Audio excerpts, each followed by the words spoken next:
Welcome to Books Arena. Today, I want to share a life-changing truth with you: the fact that most of us are running faster, working harder, and yet feeling more stretched and scattered than ever before. We live in a world that celebrates more. More tasks, more goals, more commitments, more everything. From the moment we wake up, the world pulls us in 100 different directions: emails to answer, messages to respond to, projects to finish, errands to run. And somewhere along the way, we start believing that being busy is the same as being productive. But deep inside, we know it is not. Greg McKeown, the author of Essentialism, calls this the disease of non-essentialism. It is the belief that we can do everything, have everything, and say yes to everything. The result? We burn out, lose focus, and our most important goals get buried under the noise. Essentialism is the cure. It is not about doing more things, it is about doing the right things. It is about asking, what is essential, and having the courage to eliminate everything else. It is not time management, it is priority management. Think about it: when you focus your energy on just a few truly important things, you make greater progress than when you try to spread yourself thin over dozens of meaningless ones. A laser can cut through steel because its energy is concentrated. The same is true for you. This journey is about learning to stop saying yes to everything and start saying yes only to what truly matters. It is about reclaiming your time, your energy, and your life. So let us begin and discover how to live not by default, but by design. Part 1, The Essence: Less but Better. Imagine standing in a room filled with doors. Each door leads to an opportunity, an idea, a demand for your attention. Some of these doors lead to things that could change your life. Others lead to distractions that will steal your time and energy. But here is the problem: if you try to walk through every door, you will end up exhausted, lost, and making very little progress in any direction. This is the trap most people fall into.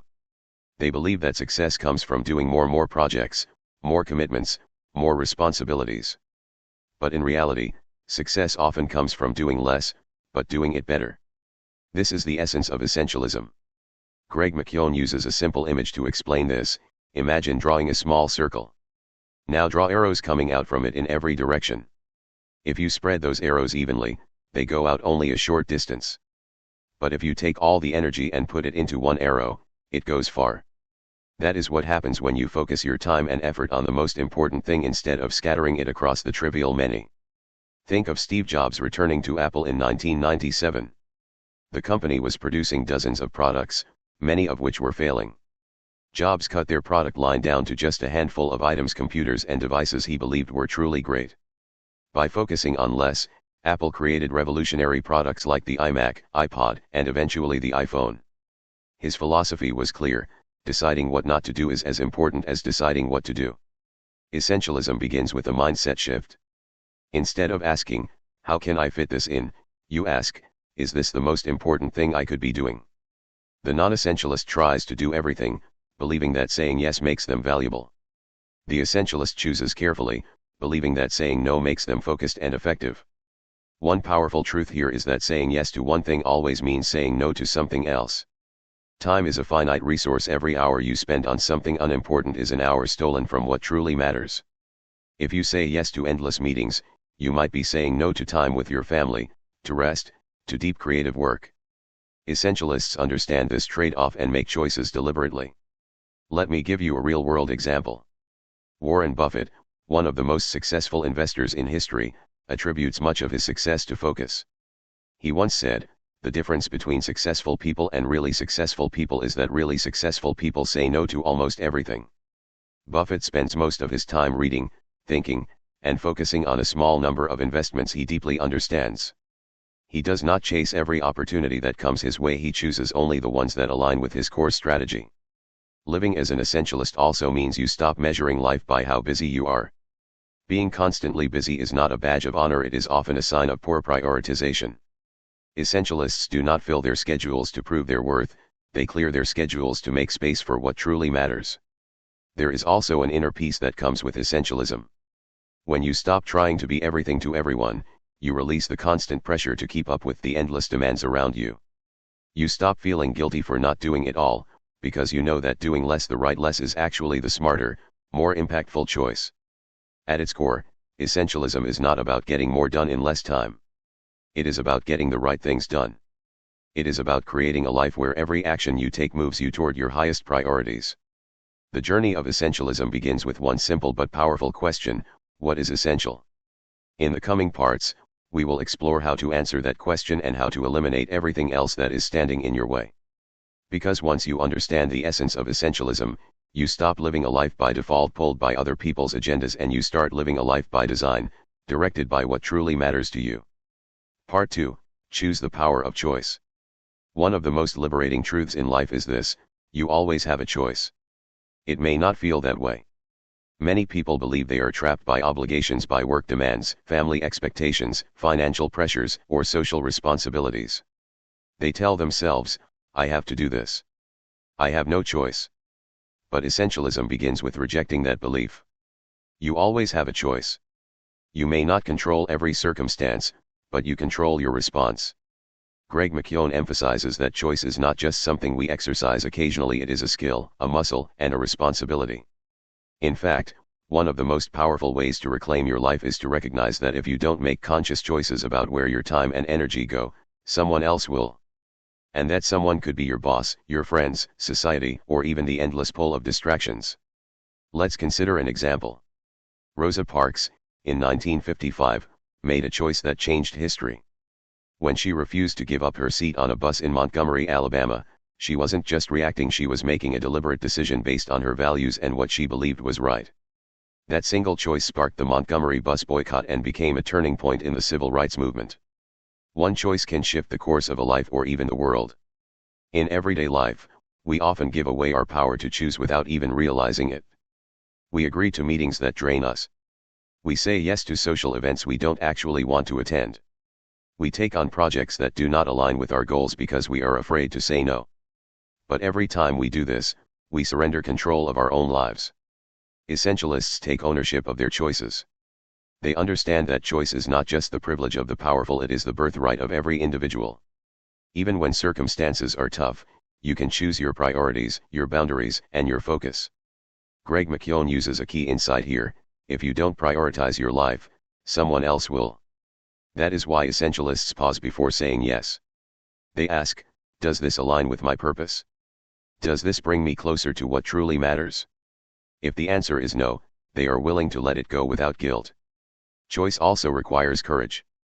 It is easy to say yes to everything because it keeps you liked and avoids conflict. But it takes courage to say no when everyone expects you to agree. It takes courage to choose a different path when the world is telling you to follow the crowd. Think about Steve Jobs again. He once said, I'm as proud of what we don't do as I am of what we do. Choosing not to pursue certain ideas allowed Apple to focus on fewer, more impactful products. The power wasn't in doing more, it was in choosing less, but better. There's another aspect to choice: the ability to re-choose. Life changes, priorities shift, and what was essential yesterday may not be essential today. Essentialists are willing to reassess and adjust their choices rather than stick with something simply because it's familiar. When you embrace choice, you stop being a passive participant in life and start being its active architect. You no longer drift from one obligation to another. You decide. You design. You choose. And when you choose deliberately, you create space for the things that bring real meaning and value to your life. In the next part, we will discern how essentialists filter out the noise and identify what truly matters. This is where the skill of choice transforms into the art of clarity. Part 3, Discern, seeing what really matters. In a world overflowing with opportunities, ideas, and demands, the hardest part is not choosing between good and bad, it is choosing between good and great. Essentialists are masters at this. They know how to sift through the noise and focus on the few things that make the highest contribution to their goals and purpose. Greg McKeown explains that most people struggle not because they lack effort, but because they scatter their effort across too many areas. Imagine trying to dig 10 small holes to find water. You will never go deep enough in any of them to reach it. But if you dig one hole with focused effort, you will find the water much sooner. This is where discernment comes in. It is the skill of being able to tell the difference between something that is merely good and something that is truly essential. Let's consider Warren Buffett. He once said that the key to his success was not in saying yes often, but in saying no to almost everything. Buffett advises making a list of your top 25 goals, then focusing only on the top 5. The other 20? Treat them as distractions no matter how appealing they seem. That is discernment in action. But how do you build this skill? One powerful way is by asking yourself better questions. If I could do only one thing today that would make the highest impact, what would it be? Will this matter in 5 years? Is this the very best use of my time and resources right now? Essentialists live by the principle that if it is not a clear yes, it is a clear no. If you hesitate, if you feel uncertainty, or if you sense that something is just nice to do but not critical, they let it go. Discernment also involves stepping back from the rush of life to see the bigger picture. Many people get trapped in what McKeown calls reactive mode, where they respond to whatever is loudest or most urgent in the moment. The problem is that urgency often masquerades as importance. Just because something demands your attention now does not mean it deserves it. Think of a lighthouse. Its light cuts through the darkness, guiding ships toward safety. Discernment works in the same way. It gives you a fixed point of reference so you do not get lost in the storm of distractions. A real-life example of discernment can be seen in the career of Michael Jordan.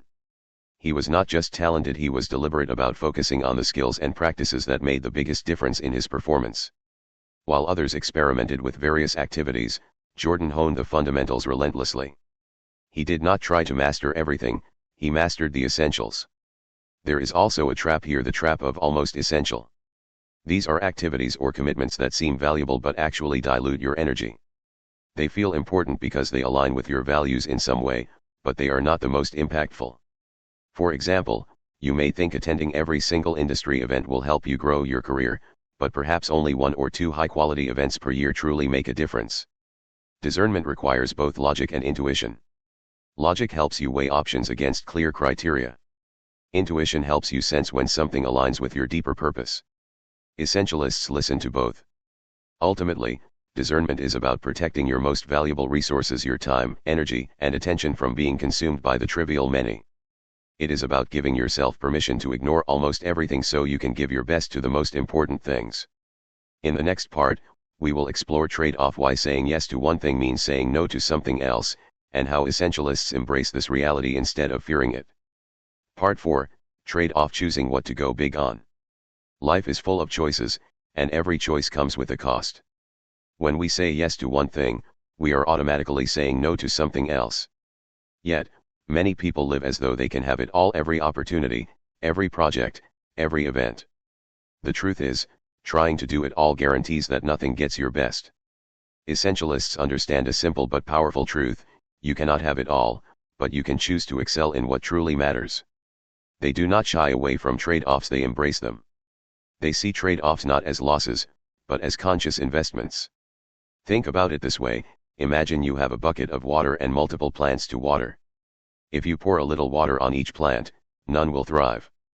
But if you choose 1 or 2 plants and give them all your water, they will grow strong and healthy. Trade-offs are about making that choice deliberately. A perfect example of this comes from Steve Jobs. When he returned to Apple in 1997, the company had dozens of products and was struggling. Jobs famously cut down the product line by 70%, focusing only on the few that had the highest potential. By eliminating the non-essentials, Apple was able to pour all its resources into innovations like the iMac, iPod, and later the iPhone, products that changed the world. Jobs understood that saying yes to the right thing meant saying no to many good things. The problem for most of us is that we avoid trade-offs because we fear missing out. This fear, often called FOMO, keeps us stuck in a cycle of overcommitment. But the irony is, when you try to avoid missing out on anything, you end up missing out on the deep rewards of focusing on the few things that matter most. Trade-offs also apply to personal life. Suppose you decide to work late every night to advance your career. You might gain professional success, but you are trading away time with your family, rest, and health. Essentialism does not tell you what to choose, it tells you to choose consciously, knowing the cost. If you decide that your top priority right now is building a business, then accept that you may have less time for other things. If you decide family comes first, accept that some career opportunities will pass by. There is a certain peace that comes with accepting trade-offs. It frees you from the exhausting illusion that you can be everywhere and do everything.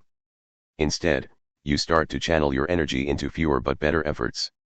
One way to think about trade-offs is to use what McKeown calls the big yes test. Ask yourself, what is my big yes right now? Once you know, it becomes much easier to say no to other things, not because they are unworthy, but because they are not the big yes. Jeff Bezos once said that Amazon's success comes from making a small number of high-quality decisions each year. That is an essentialist mindset. It is not about doing more, it is about doing the right things and doing them exceptionally well. Trade-offs are inevitable. The only question is whether you make them deliberately or let them happen by default. When you choose by default, you end up reacting to other people's priorities instead of living by your own. But when you choose deliberately, you are taking control of your life. In the next part, we will eliminate how essentialists clear away the clutter to make space for what really matters. Part 5, eliminate cutting out the trivial many. If prioritizing means choosing the vital few, then eliminating means courageously removing the trivial many. Most of us agree in theory that we should focus on what matters. But in reality, our days are filled with meetings we did not need to attend, tasks that do not move us forward, and commitments we made because we did not want to offend anyone. Essentialists take a different approach. They treat their time and energy as a precious currency. Just as you would not throw away money on something you do not need, you do not spend time on things that are not aligned with your purpose. They do not simply manage their schedule, they defend it. Greg McKeown calls this the art of the graceful no. Many people hear the word no and think of it as negative or even rude. But saying no is not about rejecting people, it is about protecting the things you have already chosen to say yes to. The key is to decline without burning bridges. For example, instead of a blunt no, I cannot help, you might say, I would love to, but I am focusing my energy on a project that requires my full attention right now. This communicates respect while holding your boundary. Think of a sculptor with a block of marble. Every chip he removes brings the hidden statue closer to life. The marble he discards is not bad, it simply does not belong to the final vision. Your life works the same way. The tasks you remove are not necessarily wrong or meaningless, they are just not part of your highest contribution. Steve Jobs, again, was a master of elimination. After returning to Apple, he did not just focus on a few products, he killed dozens of good but distracting projects. I am just as proud of what we do not do as I am of what we do, he said. That single sentence captures the heart of essentialism. The challenge is that elimination requires courage. It is easy to keep saying yes, to keep adding things to your to-do list. Saying no means risking disappointment or criticism from others. But here is the paradox, the more you say yes to the wrong things, the more you let people down in the long run because you cannot deliver your best. Essentialists also use elimination proactively, not reactively.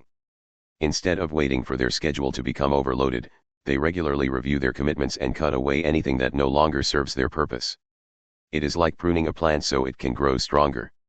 Without pruning, growth becomes wild, tangled, and weak. A practical way to start is to do a life audit. Look at every task, meeting, subscription, and habit you currently maintain. Ask yourself, does this help me achieve my big yes? If the answer is no, or even a hesitant maybe, consider letting it go. Remember, if it is not a clear yes, it is a no. Another powerful tool is creating buffers. Leave room in your schedule instead of cramming every moment with activity.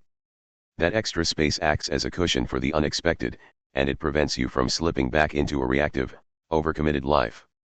Eliminating the trivial many is not about doing less just for the sake of less. It is about creating space, physical, mental, and emotional, so that you can give your best to what matters most. In the next part, we will move into execute how to make doing the right things almost effortless. Part 6, execute making it almost effortless. Once you have clarified what is essential and eliminated what is not, the next challenge is execution, turning intention into consistent action. The essentialist approach to execution is not about pushing yourself harder or filling every second with productivity. Instead, it is about creating systems and habits that make doing the right things the path of least resistance. Greg McKeown explains that human willpower is like a battery, it drains with use. If every day you rely on sheer will to stick to your priorities, you will inevitably burn out or give in to distractions. The solution is to design your environment so that the essential happens automatically. Think of Michael Phelps, the Olympic swimmer. Before his biggest races, he followed the exact same routine, same warm-up, same stretches, same sequence of mental images. By the time he hit the water, his mind and body were in peak condition without having to think about it. That is the power of habit. It removes decision-making fatigue and frees your energy for performance. Execution begins with preparation. Essentialists remove friction from the start. For example, If your goal is to write every morning, set up your workspace the night before. Place your notebook or laptop where you can see it. Prepare your coffee. Close the apps that might distract you. When you wake up, the only thing left to do is begin. Another key principle is to focus on the smallest next step. Instead of thinking about the massive project in front of you, ask, what is the very next action I can take to move this forward? This breaks big goals into manageable pieces and prevents paralysis by analysis. Essentialists also protect their peak energy hours. Each of us has a time of day when our brain is sharpest. For some, it is early morning, for others, late at night. Schedule your most important work for those hours, and use lower energy times for less critical tasks. This way, you are not fighting against your natural rhythm. Importantly, execution is not about speed, it is about consistency. A slow but steady march towards your goal will outlast a sprint followed by burnout. Think of the tortoise in the classic fable. He wins not because he is faster, but because he keeps moving without stopping. One more secret of effortless execution is the power of routines. A routine is not a prison, it is a framework that frees your mind from constantly deciding what to do next. When you have established rhythms for your priorities, you can focus on deep work without wasting mental energy on logistics. And yet, execution also requires flexibility. Life will throw surprises at you: a sudden emergency, a new opportunity, a personal crisis. The essentialist mindset helps you adapt without losing sight of your big yes. You adjust the plan, but you do not abandon your core priorities. Finally, essentialists celebrate small wins. Each step forward is progress, and progress fuels motivation. Waiting for one big victory can leave you discouraged. Noticing the daily victories keeps you energized. By making the essential easy to do and the non-essential harder to do, execution becomes less about willpower and more about design. You are not forcing yourself to succeed, you are building a path where success is the natural outcome. In the next and final part, we will expand how living as an essentialist opens the door to greater impact and meaning. Part 7, expand creating space for what truly matters. When you live as an essentialist, something remarkable begins to happen. Your life starts to expand, not in the sense of being busier or more filled, but in the richness and depth of experience. You are no longer scattering your time and energy across countless small, unimportant tasks. Instead, you are channeling them into fewer, more meaningful endeavors that grow and flourish. Expansion here does not mean doing more things. It means making a bigger impact with fewer actions. Greg McKeown reminds us that progress in life is not about how much you do, but about whether what you do matters. This is the paradox: by focusing on less, you can actually contribute more. Think about how a magnifying glass can set paper on fire. The sunlight is always there, but scattered, it warms without burning. When you focus it into a single point, it becomes powerful enough to ignite. Essentialism is that magnifying glass for your life. Living with focus creates space for creativity to thrive.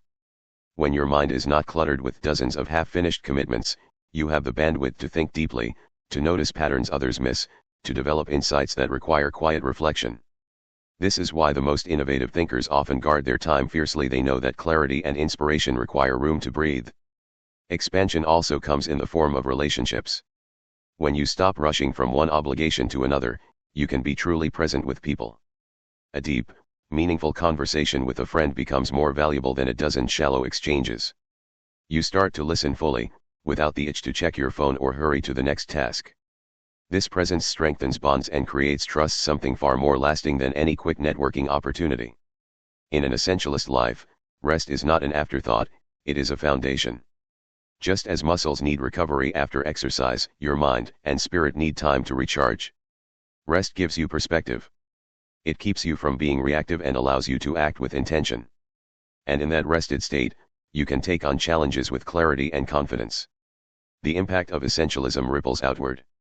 As people see you living with focus, they begin to respect your boundaries. Some may even be inspired to do the same in their own lives. Your example can create a cultural shift in your family, workplace, or community, a reminder that life is not a race to see who can fill their calendar the most, but a journey to find and fulfill what truly matters. Most importantly, living as an essentialist allows you to look back on your days with satisfaction rather than regret. You know that your energy was not wasted on trivial pursuits, but invested in things that mattered. You lived deliberately. You made your mark. Expansion is not about stretching yourself thin, it is about stretching into your full potential. When you pursue less but better, you not only accomplish more, you also create a life of purpose, peace, and fulfillment. And that is the heart of essentialism: not to do more, but to do what matters most, and to give it your best. Essentialism is more than a productivity method, it is a philosophy of living with clarity, focus, and intention. In a world where distractions are endless and demands seem to multiply by the hour, the essentialist chooses a different path, the disciplined pursuit of less, but better. By pausing to ask what truly matters, by eliminating the trivial, and by making deliberate choices, you reclaim control over your time, your energy, and your attention. You stop scattering yourself across dozens of meaningless tasks and instead channel your best efforts into the few things that create the greatest value in your life. Living as an essentialist is not always easy. It requires saying no when it is uncomfortable, creating boundaries others may not understand, and trusting that doing less can actually lead to more impact. But the reward is profound: a life that feels lighter, clearer, and deeply satisfying. So as you move forward, remember this: your time is your most precious resource. Spend it on what truly matters. Cut out the noise. Focus on the essential. And watch as your life expands in meaning, contribution, and joy. That is the true art of living by design, not by default.